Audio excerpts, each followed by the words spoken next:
This is your July 2023 finance and real estate update for Metro Detroit and nationally. I'm Mike Perna with the Perna Team right here in Metro Detroit, and if this is your first time on the channel and you want to learn everything about what it's like to work and eat and live and play right here in Metro Detroit, then be sure you tap the subscribe button and hit the bell. We get calls every day from people looking to move or relocate to Metro Detroit, and we absolutely love it. So if you're thinking about moving anywhere in Metro Detroit or Ann Arbor, be sure to give us a call, shoot us a text, send us an email, send us a carrier pigeon, however you want to get a hold of us. We've got your back when moving to Metro Detroit. All right, moving on. Let's start with the jobs report. Coming out at 209,000 was below expectation for the first time in a long time, but it's still a high number. At least that's what the Fed thinks. In addition to that, we had the inflation report drop the following week. Now it's down to 4% off the 9% it was last year, just 12 months ago, which is good news. However, it's not good enough. The Fed wanted a slower jobs report and a lower inflation rate. So what we're going to see this next quarter on a national level is interest rates are probably going to rise another quarter point. Probably not a half, but a quarter point. That's the prediction. Let's see if it happens next month. Next up, I want to talk about the stock market, which has been a bull market just on a rampage, on an absolute tear. Even though we're seeing the economy slow down, we're seeing the GDP slow down a little bit, what we are also seeing are the top companies' top line revenue continue to increase. I'm talking about Apple and Microsoft and Activision.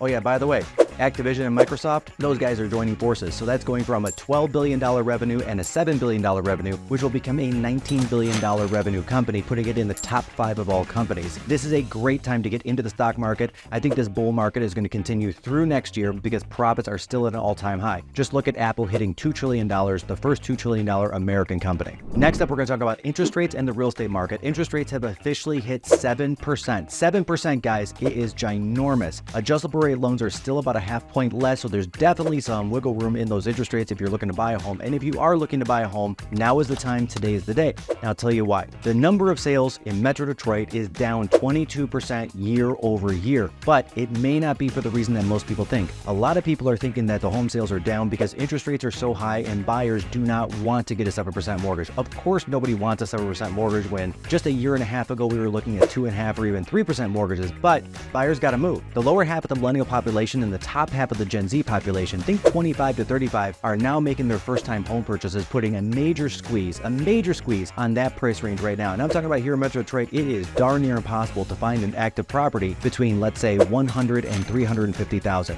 That's happening. In the meantime, the major reason why home sales are down 22% and property values are up 3% year over year is because sellers are withholding their properties from the market. Sellers withholding their properties for one simple reason: they have a 3% interest rate. Over 80% of all loans are at or below 3.5%, and they don't want to give that up. So they're trying to stretch out the timeline. They're trying to stay longer in these properties. The average time in a property is now hit 14 years, which is the highest it's been in the last 50 years. That's huge, guys. By withholding all those properties off the market, we've seen year over year property values go up. Not by a lot. We're talking 2% roughly, depending on what part of Metro Detroit you're in. But still, it's an up number, not a down number, even with sales being down 22%. But there are two things coming down the pipe here that's going to change the real estate game as we know it here in Metro Detroit over the next 6 to 12 months. First one is adjustable rate mortgages. Roughly 1 in 8 mortgages in Metro Detroit is an adjustable mortgage. And when those mortgages come to adjustment time, which way are they going to go? They're going to go up. Why? Because the rate of the day is up. Now, most of those mortgages are going to be capped at either 1 or 2% per year that it can go up. A lot of them will be 2%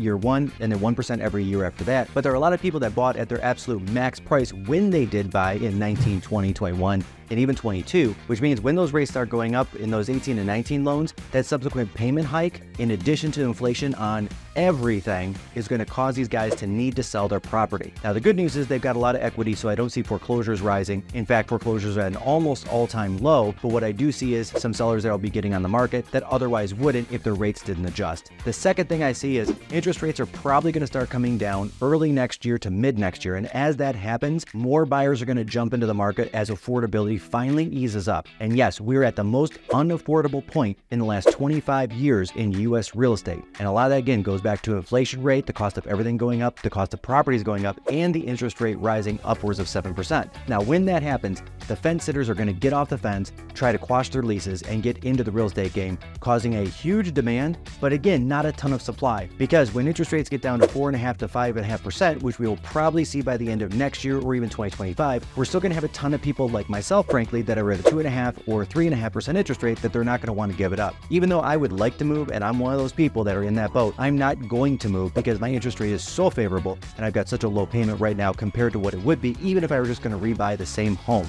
So my advice to home sellers and home buyers: if you're a home seller and you're considering moving up, now is the time, today is the day, because those properties are going to continue to get more expensive. 5% on your current home versus 5% on a home worth double. That 5% on the double home is literally double. It's more like 10% on your current home appreciation. Take advantage of that while you can, as long as you can afford it, and go in there eyes wide open that whatever interest rate you have on your current home, you're going to lose, and you're going to gain a 7% or a 6.5% rate on the new one. If you're a home buyer, now's the time, today is the day, because even though you're going to get a rate of 7%, 18 to 24 months from now, you're going to be able to refi that down into the lower rate that we're going to have. But what we can't do is go back in time, unwind the clock, and get you the home at today's price a year from today when it's up 5 or 10%. You're much better off buying now. Second and third reason for that is you're going to get the mortgage interest deduction write-off, which is a couple $1,000 every year, sometimes more depending on what price you're looking in. And you're also going to be paying down that property, so you're going to be gaining equity every month instead of building equity for your landlord. And again, if you're a home seller, last piece of advice, if you're a move down seller, my advice is stay where you are. This is the same conversation I'm having with my parents every single day. They've got an extremely good interest rate. Their taxes are low because they've owned the home for 20 years,